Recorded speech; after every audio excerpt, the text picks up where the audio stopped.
My name is Doofy, and in today's video we'll be ranking this random assortment of battle shonen protagonists. Before we get into the actual ranking, I'm trying to reach 1,500 subs by the end of October, so if you can help me in doing so, that'd be greatly appreciated. Liking the video, leaving a comment, subscribing, and turning on notifications are all things you can do to help. Both out of the way, let's look at some of these protagonists and give them a rating. So I'm going to start kind of interestingly with the YuGiOh protagonist, because that's something that I've been thinking a lot about lately. And I'm going to start with Yugi, who I'm going to put at A. Now, as far as YuGiOh protagonists go, at least the first 3 generations, which is all I'm going to be talking about today, he's one of the more boring / mundane. I don't think he's bad by any means. I think an A is quite a strong rating for him, but he doesn't have any kind of unique feats amongst shonen protagonists that would distinguish him, other than that he's kind of got this dynamic between Yugi and Atem within him that I think is really interesting. The way that Atem kind of acts as a kind of role model in Yugi's lives, and the way that they build each other simultaneously, Yugi making Pharaoh just a little more personable and open, with Atem kind of giving Yugi more confidence, and little things like that I think are done well, but aren't particularly unique among shonen protags.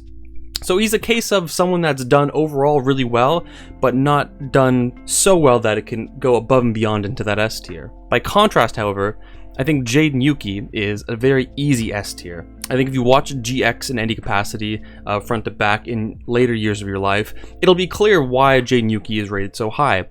It's because of the scope of his development. If you watch Season 1 in the dub of Yu-Gi-Oh! GX, you see how just silly and goofy he is. He's very laid back, he has no sense of responsibility, there's no urgency in anything that he does, he's just a kind of goofy kid playing card games. But as the kind of series develops, we see him kind of grow this little sphere of influence over his friends. As a consequence of this, he ends up incidentally taking on a lot more responsibility. We often see Jaden's friends look to him to really be the guy that will take on responsibility, that will win the duels when they need him to. And I think that we can see as, the first 2 to 3 seasons go on, that responsibility really builds up, and you can kind of see how that influences personality overall. In Season 3, when we get Johan, however, things do change quite dramatically, because now he has a friend that doesn't entirely lean on him, and honestly, it seems to be the reverse that's happening. Because Judai's been put under all this pressure from his other friends, he starts to lean on Johan a little bit. And so with the events of the 3rd season, Johan disappearing, obviously this is where we get a really significant change in Judai's character. Now he's taking that responsibility of being that guy for his friend group head on, and he's having to make some really hard decisions about which of his friends does he prioritize, how does he go about achieving his goals. He takes it on much more seriously, whereas, again, stark contrast to what we saw in the 1st season, where he was goofy, there was no urgency. Now he has to make choices over which of his friends is he going to have to ultimately choose. Who is he going to save, given, the option only to save one. All this pressure really does bear on his personality, and that's why he's much more serious. There's a lot, it's like in WWE when HBK lost his smile. Where's Jaden Yuki's smile, right? And that's Season 4 for you. Like, the dude is just like so serious all the time. You still have those laughing, goofy moments, of course, but by and large he's much more calm, a little more reserved, less social than he used to be. But what I really like about that 4th season is, I think after the events of the 3rd season, we kind of see him change his attitude towards dueling. Right? For the first 3 seasons, he loves dueling. That's his pride and his joy. This is where, he really gets to have fun. But I think with the events of the 3rd season, it becomes kind of a burden to duel. He sees that these things have consequences, negative consequences that can hurt not just himself, but others. And it's that latter part that really, kills him. And so there's this hesitancy to really engage with dueling in a serious manner anymore. There's almost like some PTSD around it. But at the end of the 4th season, in that duel with Yugi, he finally gets to find his passion for dueling again, and we kind of get this return to his kind of original happy self that loved duel monsters, but now it's mediated by all the events of the series, so it's a much more respectful engagement with the card game. He can do it, he knows to have fun with it, but he knows that it can have bad consequences, and so he's able to handle situations much more maturely. And it's that scope of development that I think is very much underplayed, because Yu-Gi-Oh! Is a kid's show. We all think of it as a kid's show. We've only watched the dub as kids, when our interpretive skills are at all-time low. But if we go back and we watch this all in subbed, I'm telling you, the scope of development for Judai is insane. My little speech there could only do a fraction of the justice to it. So I do encourage you all, if you, have any lingering interest in Yu-Gi-Oh!, it's worth revisiting. But of course, if you can't get past the whole, it's about card games and, the end of the world, you're not going to get into it. But as someone who can get past that initial barrier, I am telling you, Judai Yuki is that guy. Respect him. And then we have Yusei Fudo, who I'm going to give also an A above Yugi. I don't think that we see the same scope of development as we do with Judai and Yusei, but I think that his particular role in the story is phenomenal, and it's that reason that I put him above Yugi, because he does actually contribute something quite unique, I think, amongst shonen protagonists. And that largely has to do with the kind of setup in the context of 5Ds.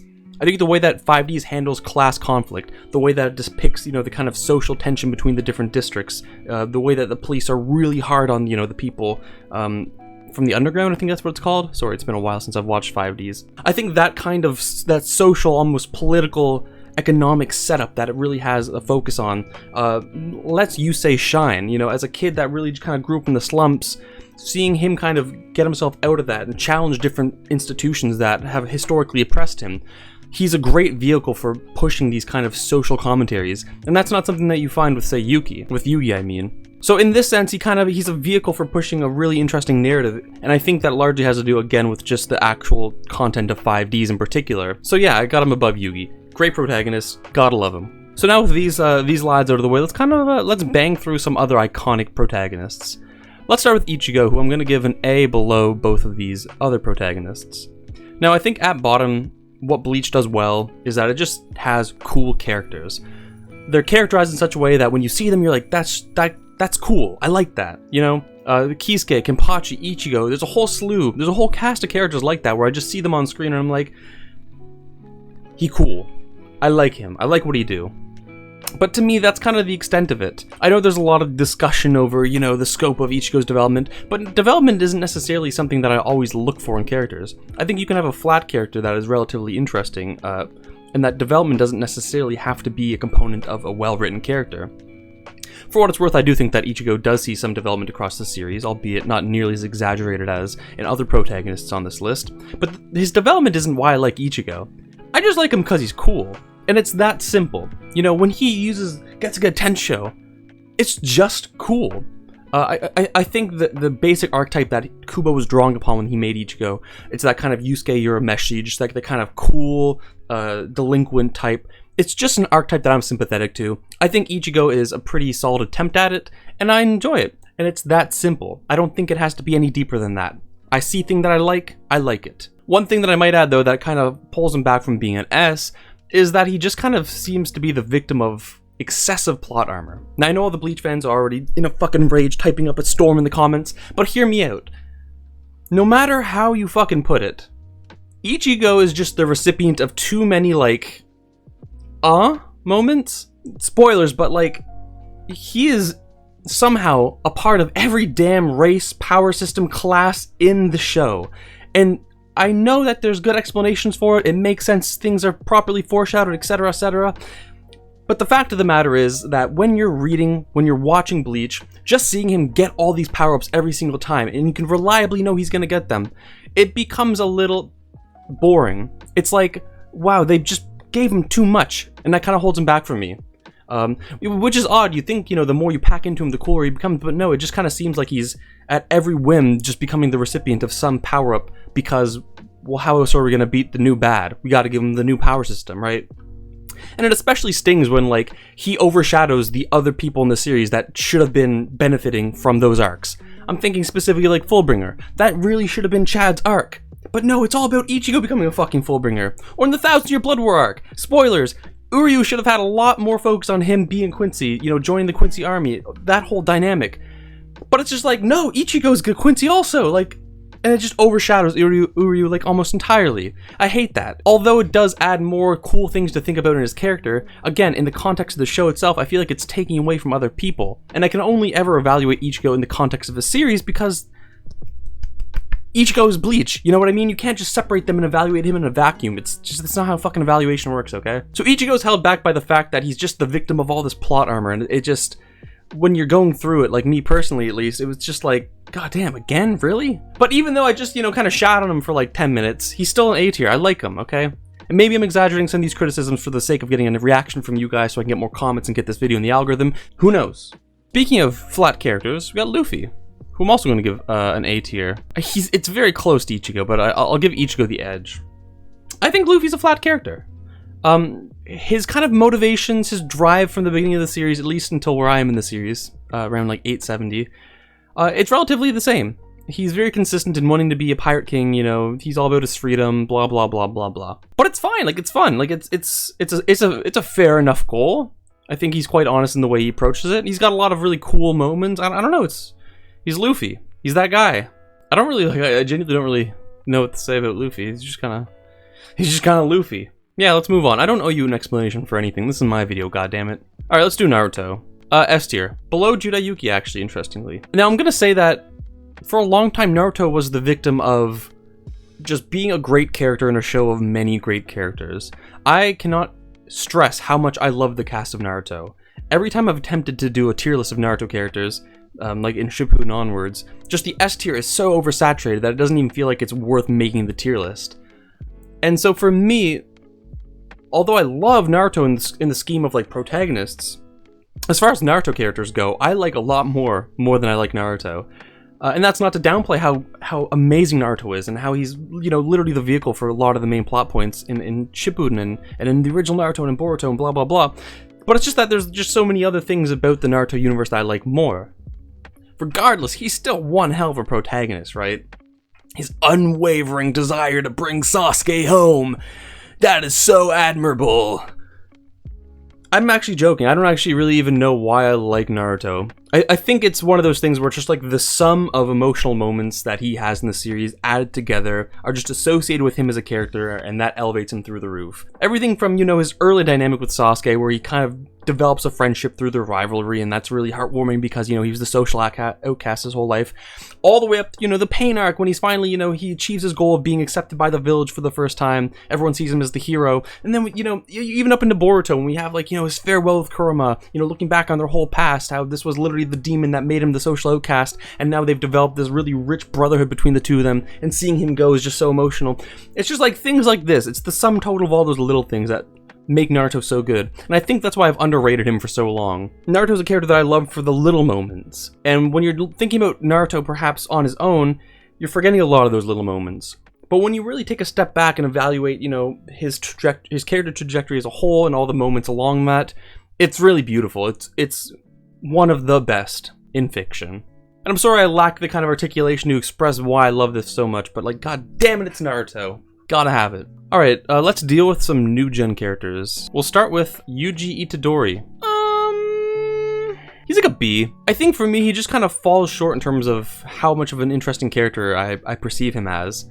Because I can't help but to look at him through the lens of, say, like Yusuke and Ichigo, who I think are leagues better than him. I think that his one saving grace is the moment in Shibuya with Mahito, you know, where he has to come to terms with the fact that he is, in a sense, kind of also evil for, you know, destroying the demons. But he's able to own it because he, you know, he has more purpose in life, blah, blah, I don't know, some shit like that. You know, I am you, he says triumphantly as he defeats Mahito. It's a great moment. It's a really great moment for his character. But, like, that's really the only standout-ish thing I have for him. And to be frank, there are similar moments with similar characters that I think are done much better. For instance, Yusuke, you know, his whole dynamic with Sensui in Chapter Black is fabulous. It's the exact same dynamic between Mahito and Itadori. It's the same goddamn thing, but just Yu Yu Hakusho does it better. I'm sorry. And then otherwise, Yuji is just like, whatever. Can we just talk about the GOAT for a second? The throat goat himself? A Mr. Denji from Chainsaw Man? We're gonna put him in high A. Mid A. But I do like Denji more than Ichigo and Luffy. Especially more than Itadori. And I think for me, it's just that Denji has this kind of transparency about him that I really admire. He just wants to live a normal life. He wants to touch some boobs. He wants to have a relationship. He's pretty on the nose with it. But it's that kind of honesty that I really appreciate about him. You know, you get other series like Fairy Tail where Natsu's, you know, kind of always being moved by a friendship in some way. Whether that be, you know, through explicit motivations that he discusses, or be implicit in his power-ups and, you know, he's watching his friends die in battle and he's got a power-up for friendship. To me, that's a little shadier because it's not as open and honest, and so it kind of leaves a bit of a bad taste in my mouth at times. But with Denji, there's transparency, there's honesty about motivation, and he just goes about that. But also, I think for me, what I like about Denji is that his motivation is just to be a normal guy. It's not even that he was a social outcast. He was a victim of circumstance, don't get me wrong, but he was not outcasted in the same way that, say, Naruto was. So it's slightly different than the Naruto trajectory, but just that quest for the normal life, for the girlfriend, the honesty about it, you know? You gotta appreciate it. That's why I like Denji. Who else we got in here, folks? Alright, let's do a few more new gens. Tanjiro. We'll do C. You know, if Cardboard was like a shonen protagonist, you know what I mean? Like, I don't think you could have a less outstanding protagonist than Tanjiro. He's really just like, we've abstracted from every shonen protagonist, like what is fundamental to their character. We injected it all into Tanjiro, and then we kind of put him in this story, which you could arguably say the same of. But the reason it's a C and not like a D or an F is because, like, it's just basic battle shonen done safely, but like not horribly wrong. Cardboard has its functions. It's not the most exciting material, but it has its functions. I don't like this analogy. So I'll give him a C, because at bare minimum, like, he's a generic form of something I enjoy. I like shonen anime, you know? But that's about as much as you're gonna get from me on Tanjiro. Then we have Deku! Gonna give him a low B. Midoriya. I like young Midoriya. I've only watched one season of My Hero Academia. I don't know, I just like Midoriya. Do I owe you any more of an explanation? I think not. I'll give him a low B. Then we have Asta. I'll give him like a... not as good as Yuji, but better than Midoriya. He's pretty much like a dollar store Naruto. And listen, that's not a knockoff. Well, that is a knockoff, but it's not a knock on his character, because I like Naruto. So the dollar store version is still, you know, a product that I want, because it's still Naruto. It's just a cheaper version of it. And hey, listen, maybe you're on a budget one day. You gotta have that dollar store version. Gotta have it, right? Then we have Boruto, who genuinely I do enjoy as a protagonist. I think he's often written off as just like, oh, Naruto 2.0, it's just but a pale imitation of what Naruto was, blah, blah, blah.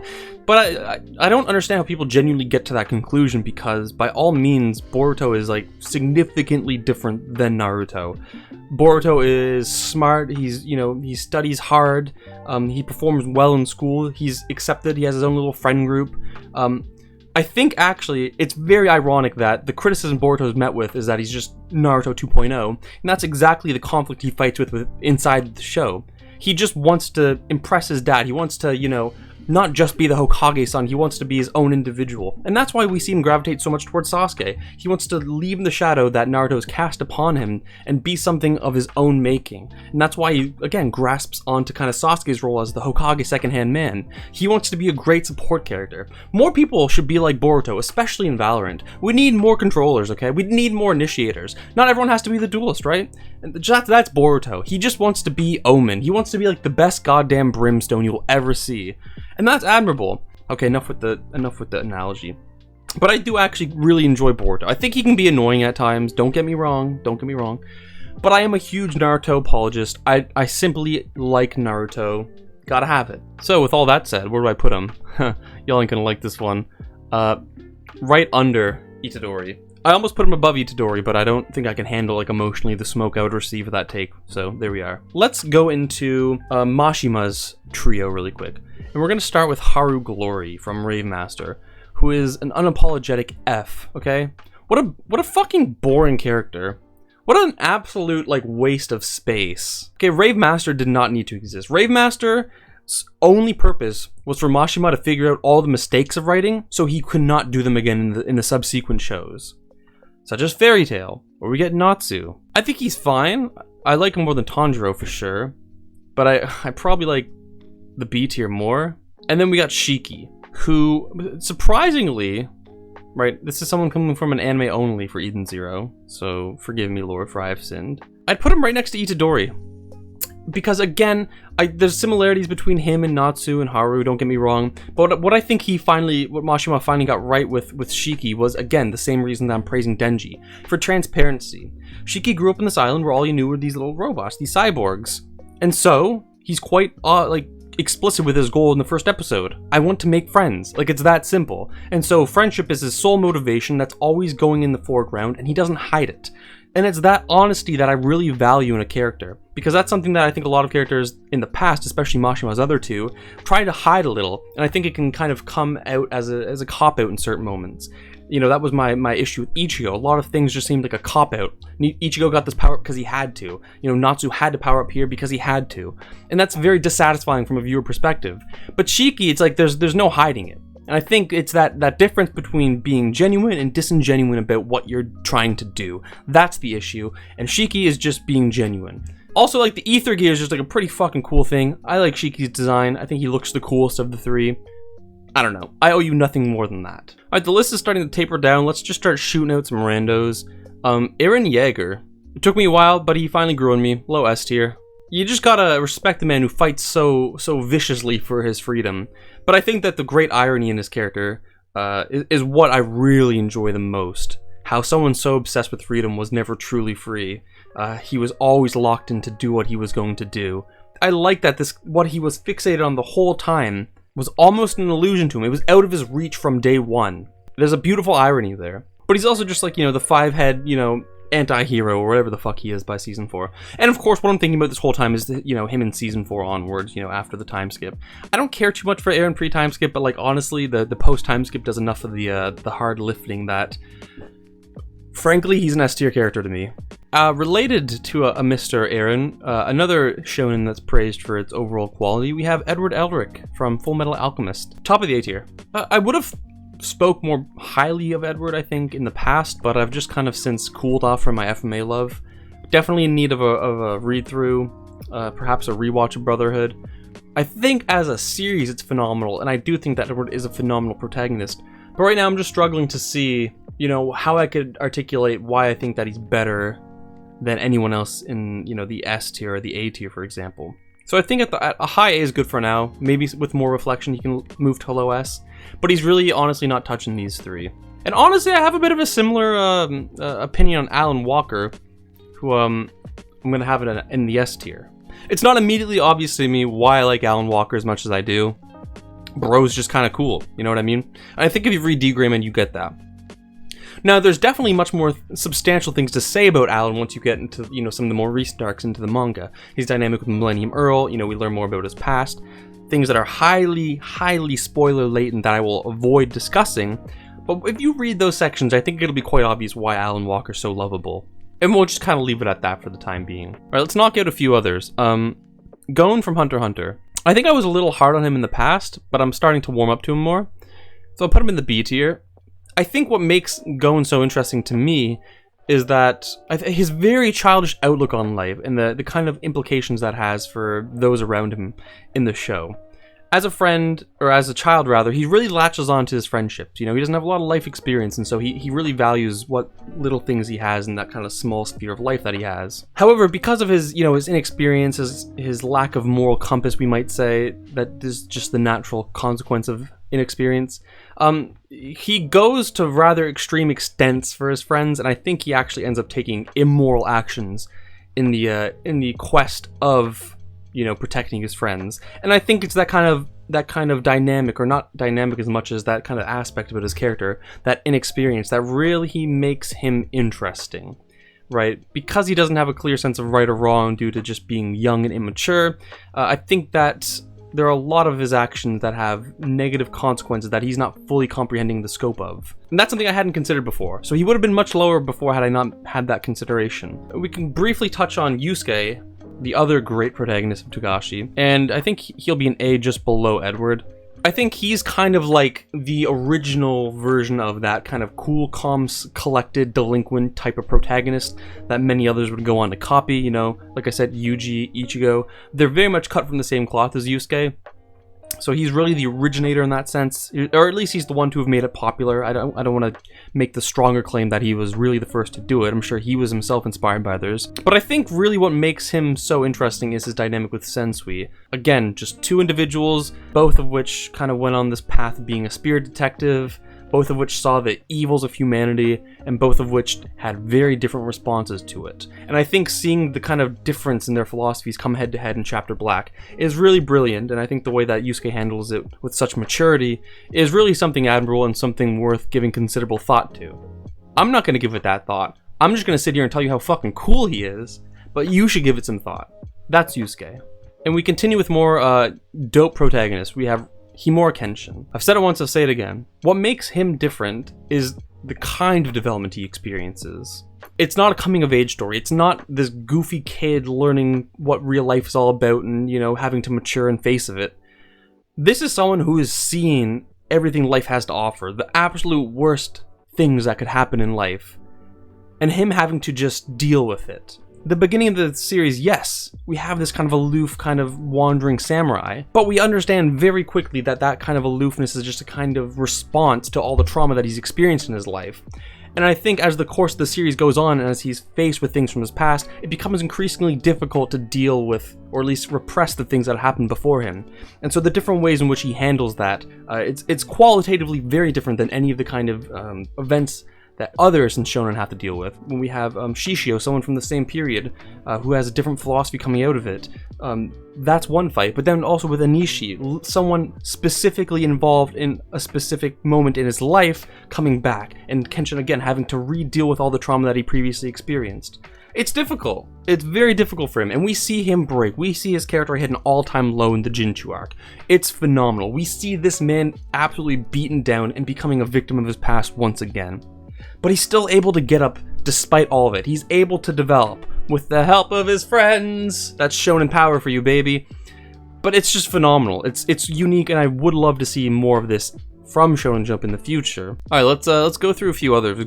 Goku, this is probably gonna hurt some feelings, but he's gonna just be a high C character. He's cool. He's fun. He's a father. You know, he's the OG. We all love Dragon Ball. Solid. I don't know. I think you could easily give the same spiel I gave to Yusuke about Goku. I think he's the originator of some of this kind of aloof, you know, shonen protags, you know, like the kind of Narutos, the Gons. I think he was really the first to kind of to do that, but I don't know, it's just, I'm not as sympathetic to that archetype. It's one that I'm not super interested. I don't think that it's nearly as dynamic as, say, the kind of dynamic that Yusuke laid out. I don't know, I'm just less interested in Goku. Sorry, not sorry. Okay, let's do another fucking goat just to kind of offset the balance in the universe. Yoh Sakura, he's very close to Alan. They could be interchangeable, but it's just like, you know, it's splitting hairs. And I just decided to put Yoh up higher. Recency bias, I'm reading Shaman King right now, so forgive me.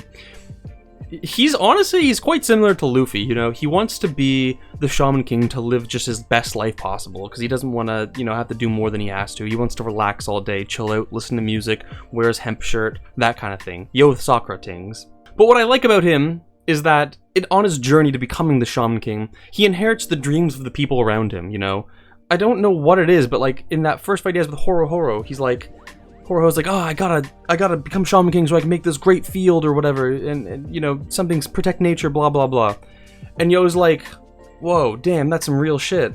I'm gonna have to become the Shaman King and do that for you, because I'm still winning. You know, like, I don't know what it is exactly, but he never just wants to steamroll his opponents, and I guess that's a common trope of all fucking, you know, shonen protags.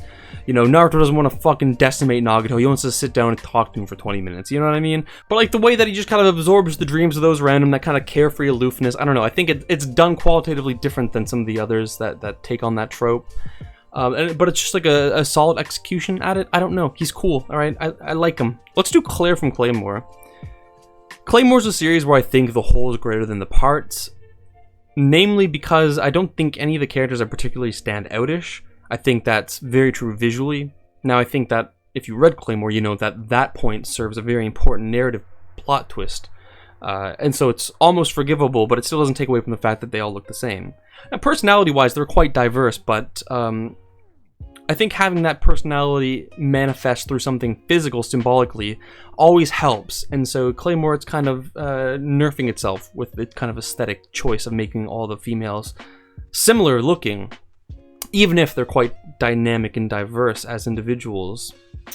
Claire is, I think, at bottom, a fun, kind of badass character whom I like a lot, but is just not phenomenal, you know, as much as it pains me to say that.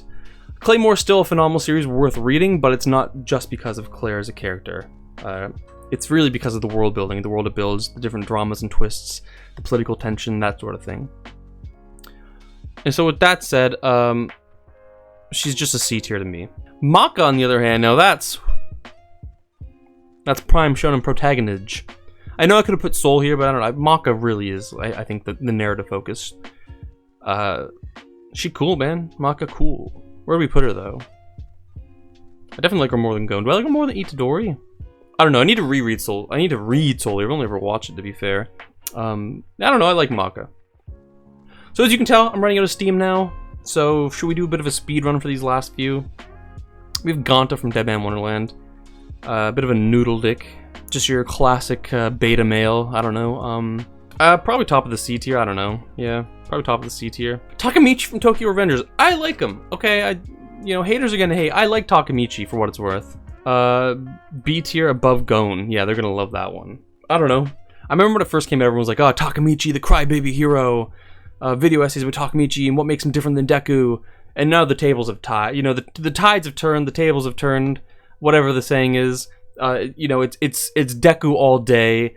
Takamichi sucks. Fuck Tokyo Revengers. That's the narrative. I don't care. I like it still. It's ending. It's sad. I just read chapter 275, I think. And like writing wise, it feels kind of like choppy to me. I don't know if is choppy a word? It's not good. Like it just feels like it's switching up too fast. Like, oh, I'm evil. I'm gonna kill you. Oh, I'm no longer evil. I'm sad that you're dead. You know what I mean? Like, it's just, the switch up is crazy. Like the 180? Damn, like, I almost got fucking whiplash from how quickly he turned around. But I don't know, I can't help but to be moved, like, just seeing Takamichi giving speeches about friendship. I don't know, he just does it well to me. I like it, okay? I like it when he cries. It's good, okay? Rin Okumura from Blue Exorcist. Better than Yugi, not as good as Yusei. I love Rin. I think he's a great protagonist. Read Blue Exorcist to find out why. Toriko. So pretty much they took Luffy and they took Goku, and then boom, Toriko. Right? That's what we got here. I like Toriko more than Goku. If we're keeping it 100. If we're keeping it a stack, ladies and gentlemen. Toriko is better than Goku. Real ones know why. What we got left? Yato. I always remember Yato for his famously clammy hands. That's just something that always stuck out to me, because I am very observant to people with clammy hands. I don't know why. Well, I know why. It's because I'm a guitarist. When I give my guitar to people with clammy hands, I get the guitar back and the frets all, or the neck is just all like clammy, and I hate it. Oh, it bugs the shit out of me. I hate it. So clamminess is something I'm highly sensitive to. And so every time Yato talks about his clammy ass hands, or somebody in the series mentions them, I'm just like, I don't know. For some reason, that really stuck with me. That's an essential part of Yato's character. His clammy ass hands, okay? But for real, I don't know. I like him. Again, it's that aloof archetype. He's the Yoh Sakura type. I like that archetype, as you can tell by me having Yoh so high. What I like about Yato specifically, I think his motivation's quite humble. He's a literal god. Bro just wants people to praise him. Like, come on now. Give bro some praise. I think that's an interesting and fun setup. I'll put him on top of B tier. He's not quite an A. Vash the Stampede. Is he even Shounen, technically? Isn't the manga like seinen? Half seinen? Maybe like right here? B tier, he's cool, I guess. He's coming to the big screen soon, ladies and gentlemen. The new orange CGI Trigun's coming out. It looks good. I like it. I'm optimistic, actually. I'm very excited for this. Okay, we have Akira Fudo from Devilman. I know this is the Crybaby photo, but I'm really thinking about the Devilman manga here. He's good. Like Takamichi though, I don't know, I don't know, whatever. Cry me a river, I don't care. Then we have Train from Black Cat. I'm totally out of steam right now. Something like that. I don't know. I'm out of steam. I stopped caring, but I needed a video. This is the video. Shounen protagonists. Subscribe. Peace and love.